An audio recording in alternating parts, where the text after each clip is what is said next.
Peace, love and bless again. Good afternoon from London, England. It's your host again, your guy, the one and only, truly, DLG Reppin'. Before I get started, make sure you smash the thumbs up like button. Share this channel all over, virally, and tell your friends and relatives to share it to their friends and relatives. Smash the comment section by flooding your opinions, your thoughts. All positive feedback is to be flooded in my comment section below.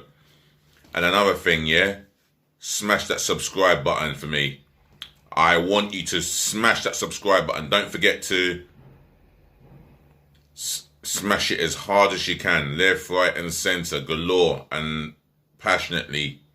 Make sure your relatives and your friends do the same, Like I keep saying, if you subscribe, I'll shout you out, And the more you guys subscribe, the more this channel will grow. Like, for example, I'm after 1,000 subscribers. If you can help me to get to that target, then I'll help you to keep the content flowing, And any suggestions about getting onto Twitter, TikTok, Instagram, leave it in the comment section below. I'm all open to ideas. So, welcome again to my DLG Reppin'S Daily Transfer News. And before I get talking about the players in and out, let's talk about the situation with Arsenal Football Club, because Daniel Ek and his sources have come back, and they're coming back with another bid. This is going to be of the region of £2 billion.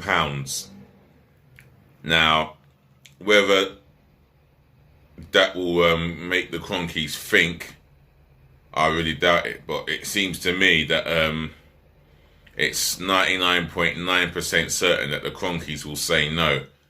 And that's just being realistic about it, You've got to look at the situation carefully. Don't get me wrong. I want the Cronkies out ASAP every day. But when Stan Kroenke alone is worth up to £10 billion or plus that, and Daniel Ek is worth a maximum £3 billion and above that, he does not have to sell. And he's reiterated he will not sell. But he did change his mind and saying that he's open to selling. And that for me,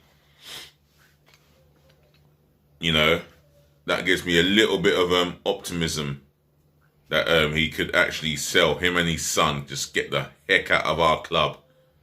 Seriously, we're tired of the Cronkies. But moving on, Ruben Neves. Now, Arsenal are in talks with him. Now, I've heard this. I've had to talk about Ruben Neves and Arsenal in talks with him for the last 48 hours. Obviously, nothing's concrete, but they're still in negotiations because Wolves have put the price. Wolves have valued him at £40 million. Now, I haven't got his stats with me, but I can tell you that he's a scorer of great long-range goals, assists. When you think about how confident he is of demanding the ball from the keeper and finding a better attacking players in spaces, you can see why Wolves value him at £40 million. And he's technically sublime, aware of space. His long range of passing is unique, and he's got an end product on him. And I do like the guy highly. I rate him so highly. Big upgrade on Xhaka for me. I say a big upgrade on Xhaka. Players outgoing. Hector Bellerin. Let's start off with him again. Now, Atletico Madrid have come in and have made an inquiry about him. Arsenal have valued him at £20 million. It's take it or leave it, whoever buys him. Although Bellerin is trying to hang out for a high-profile club, well, for me, he gets sold wherever he's getting sold. and it's up to him what he wants to do for the rest of his football career. For me, he's a player that typifies why we're not good enough. And that right back position has been not the greatest to us. I mean, we've asked Callum Chambers to do a job there as a centre half. Ainsley Maitland-Niles has done a good job there when he's been asked, when asked upon, or when asked of him. He's done a decent job there. He had one bad game, and he's never been asked to play there again, to the point where he's out on loan. And I'm going to speak on Ainsley Maitland-Niles because he has publicly come out and said to Arteta, I want clarity on my future. Basically, that's saying to me that you want him to sell you or play you from the start. For me, he is a talented midfield player, and I'll tell you something: if he goes to a club and gets to fulfill his potential as a midfield player, I'll tell you something: this has Gnabry Part 2 written all over it. I see him instantly making Niles' future in midfield. Other managers will see him as in a midfield role, and I'll tell you something: this could be a regrettable decision by the club. But at the same time, Maitland-Niles is possibly falling in the pecking order, even behind Joe Willock, who had a fabulous time at Newcastle. 8 Premier League goals, 7 consecutive Premier League goals. And he matched Alan Shearer's record there. I mean, he has proven to all of us football fans in this country that he is a good attacking goal scorer and midfield player. And Arsenal have been crying out for someone in that ilk since Aaron Ramsey left. Now, can we get the best out of Joe Willock? Depending on the system. You know, it solely depends on the system. I would be inclined to have Joe Willock in the squad. Seriously. Out of all the loanees that went out on loan, he had him, Mavropanos, Saliba, and Ainsley Maitland-Niles. I think he's been one of the best out of the 4 of them. He's definitely been one of the best performers out on loan. Are we going to let him go out on loan again? I should hope not. That is what I don't want. What I do want is for him to make the bench at the very minimum. It's just about what he deserves for me. You know, Joe Willock has shown his talent, and he's shown how dangerous he is when arriving late into the box and scoring those goals that he has scored for Newcastle United. I'm sure Newcastle United and the fans would like to keep him for at least another season, even though it's a loan deal. But they'll be delighted to have him again for next season. I'll tell you that now. I will be delighted to have him back at the club. All right, maybe it's not as a first team starter, but it depends on what plans Arteta has got. Although, you know my thoughts on Arteta. Granit Xhaka. Every time I mention his name, the thought of him leaving Arsenal is getting closer, and Roma is likely to be his destination. Now, he might be Switzerland's captain, but he's no captain in my eyes. He's not even the captain of his bedroom wall. Yes, he's quite tall. He can be physical when he wants to be, but his behaviour is to be desired. When I say physical, he's physical when it's supposed to be relevant for him to be physical. He'll give away a penalty. He'll cost you 3 points. He'll make an error leading to goals. And he's in the Premier League. He's that midfielder that's made more errors leading to goal than any midfielder in the Premier League. And for me, this guy is incompetent overall. So incompetent. He just basically makes up the numbers. Granit Xhaka is not what I wanted to see at the club. We had an opportunity to sign Kante for £4 million less. Kante was available for 30 million, and we go and sign Xhaka for £34 million. And we're asking Roma to pay up to 20 million for him.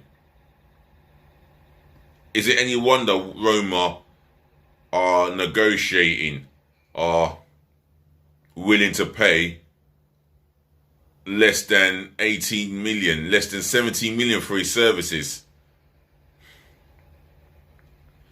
And to top it all off, of recently, Aston Villa outbid us for Emiliano Buendia. It says a lot about the lack of ambition of Arsenal Football Club. I know we're in June, but I don't look forward to the new season already. Unless the board of directors can prove us wrong, which doesn't seem to be the case. It seems to be they always prove us right and continue with their PR stunts to get the fans excited. So excited they go to the armory and buy the new home and away kit and other merchandising. And if it was down to me, I'll have all Arsenal club shops shut because they don't deserve a single penny from us hard-working fans. They don't. It's time for Arsenal fans to start voting with their feet. Stop going to the game. Stop buying merchandising. Make the sacrifices. That's the only way the Cronkies will consider. No, not even consider. That's the only way the Cronkies will come to a defeat and sell the club for once and for all. Because what I'm seeing in the last 15, 16 years is beyond a despicable joke. Let's be real. Anyway, I've said what I need to say. I've spoken about individuals, incoming individuals, and ladies, gentlemen, to the boys, to the girls, pardon the rant. Thank you for listening. Thank you for tuning in. Thank you for watching. And last but not least, as I always say, thank you for always putting up with me. Always a pleasure to talk to you football fans on this platform and give you my realistic views on my club and talk about other things relating outside of my football club, which is the Arsenal. Other than that, I plan to come back this evening with another video and keep you guys entertained. Remember, smash the thumbs up like button for me, please. Make sure you share this channel all over the world, virally, friends and relatives, and spread the word to your friends and relatives and the love as well. Smash the comment section by flooding it with your opinions, your beautiful views, your thoughts, positive feedback. I'd love all that positive feedback flooded in my comment section below. And do subscribe to DLG Reppin', myself, Dele, London, Guna, Romeo, Echo, Papa, Indigo, November. For those of you that are watching for the first time that don't know, now you know. Otherwise, it's peace again, love again, and bless again. Take care of yourselves. Be good to your friends. Be good to your relatives. And just remember, it's a lovely sunny day out there in London. And I think I'm going to go for a walk. So enjoy the sunshine while it's out there. And remember, the Euros are only 2 days away. Very interesting. But the main thing is, be nice.